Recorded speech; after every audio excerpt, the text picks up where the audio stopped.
Hello guys, ndabasuje nitwa Davin, tubahaye ikaze kuri MT show. Make sure ko wakoze subscribe, share and comment. Tubafite ibiganiro, ibintu byose turabifite. Welcome.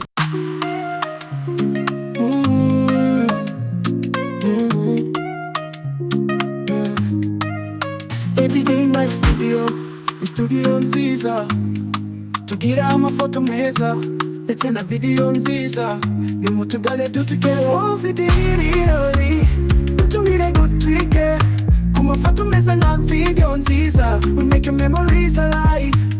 Ufite ibirori, dutumire dutwike ku mafoto meza na video nziza, we make your memories alive.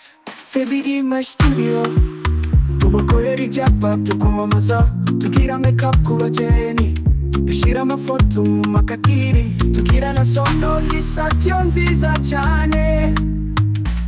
Ufite ibirori, utumire gutwite ku mafoto meza na video nziza. Baby in my studio, baby in my studio.